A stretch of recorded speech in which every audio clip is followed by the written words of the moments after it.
Hi, everybody, and welcome to the 6 key elements of a winning entrepreneurial mindset.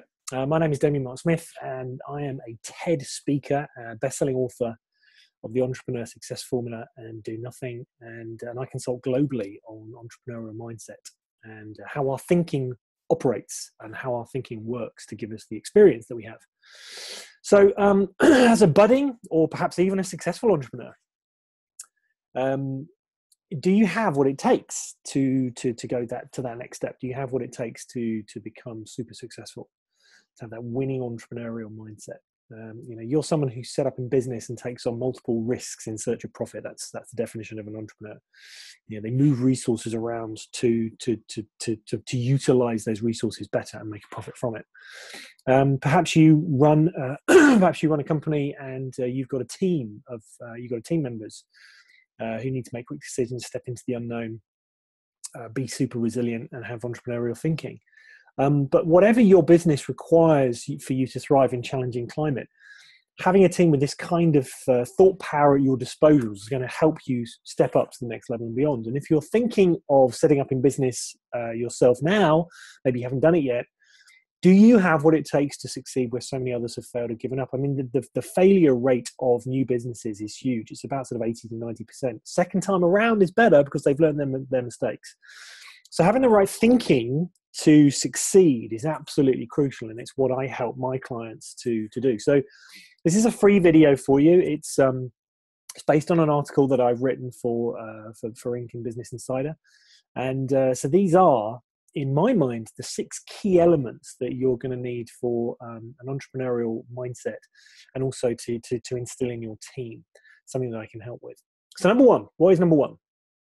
Number one is resourcefulness. Okay, resourcefulness.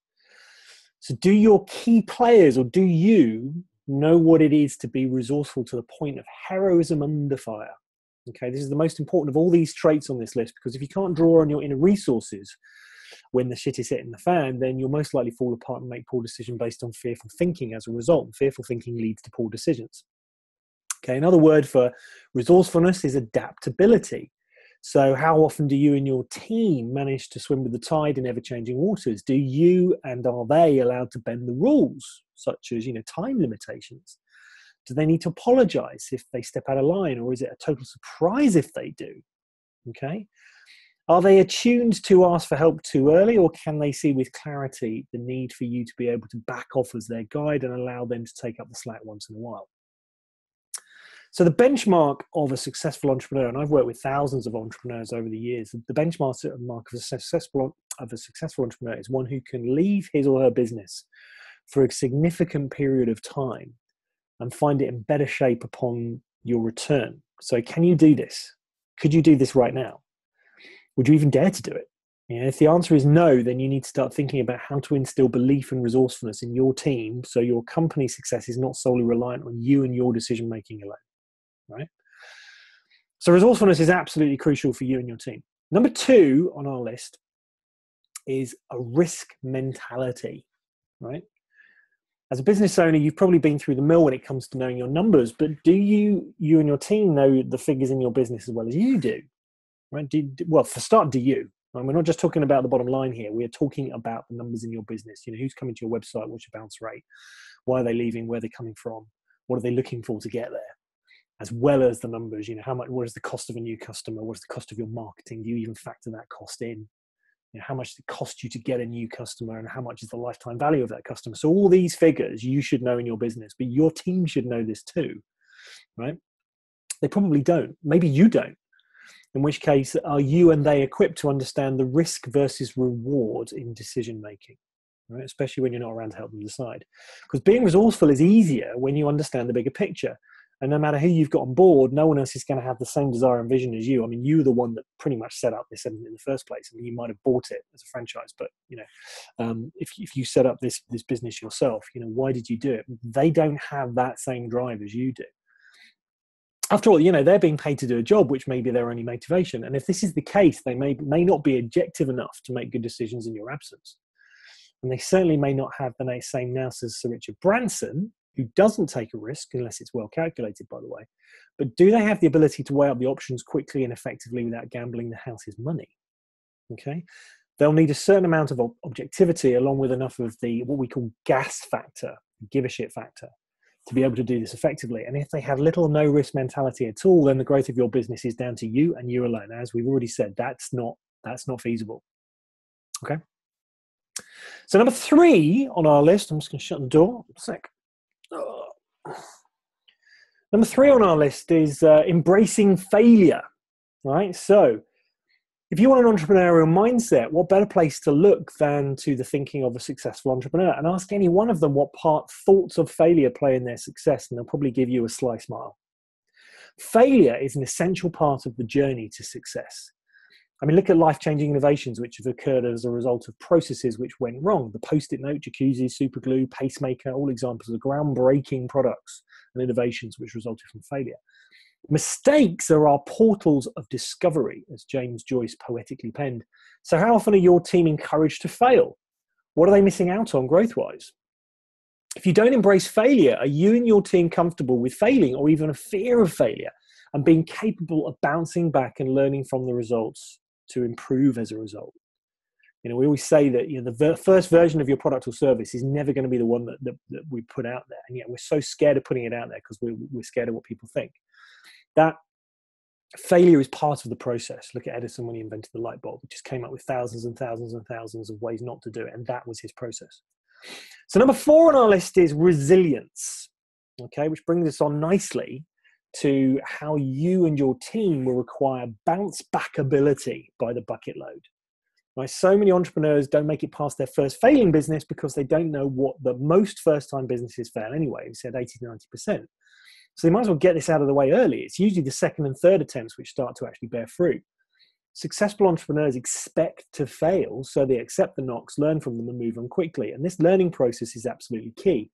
So what has failure given you in the form of information? And that word itself means information, be informed, to improve your processes or service. Okay, no one gets it right first time around, never. So the first version should always be that version 1.1 with a view to upgrade as soon as you get feedback. Resilience, therefore, is your ability to steady yourself as you get knocked off course from moment to moment to moment. Do you and your team have what it takes to stay calm in this face of change? And if you don't, you'll need to think about this and why this is, which brings us on nicely to number 5 on our list. Welcome to the unknown. Okay? The unknown is an amazing place, right? You already know what you know and you don't know what you don't know, which means that learning anything new will always be in the area of the unknown. And yet how many entrepreneurs shirk away from this simply because they don't know what it entails? Okay, your ability to move ahead into uncharted territories is governed by your desire to embrace this, to embrace the unknown. Okay, this is where all the juicy stuff is, and it's also why so many businesses stagnate at certain points in their growth. It's too easy to stay safe and stick with what you know. It's far harder, but so much more rewarding to jump into the unknown with both feet and see where it takes you. Of course, this is also, and always, there's a certain amount of risk involved here. So you need the ability for the previous traits to actually do this. Okay, so if your business is set up with resilience and resourcefulness and ability to embrace failure and weigh up risk, then jumping into the unknown will look like the most sensible option often. This is where the other businesses aren't going. This is where massive growth is waiting, and why so many companies will simply not be growing past a certain size. This is where opportunity lies. This is opportunity on steroids. So if you can get this right, if you can get your team with the right attitude and the right thinking, then growth is almost a certainty. You will, however, need one more thing on the list. Number 6 on our list is instinct. Okay, this is the final trait in this list, and it might seem like a strange one, but bear with me here. The ability to tune into your own thoughts and feelings and those around you and instinctively know what is happening is essential on your road to success, to winning success. There are certain qualities you can train and some you can't. Fortunately, listening, deep listening I'm talking about here, is one which can be taught and is so important to your team. And it gives you a route in to hear what is really happening under all the usual mind rubbish. Yeah. Take one chemical engineering company, for example, who thought they had a goal setting issue to iron out why so many projects were failing towards the end of the financial year. The problem was not the goal setting. Okay, by teaching them how to listen to their instincts, they insightfully uncovered the issue. The way that new grants were awarded to the company at the end of the financial year was leading to unnecessary competition at the wrong times. So with guidance in listening alone, they uncovered the problem themselves. And by listening to instinct, you can detect way more than you merely see happening around you. And this skill and all the other skills on this list are learnable, but this last one is the final piece of the jigsaw to make all the others more effective. Right? So they're my 6 essential traits for a winning entrepreneurial mindset.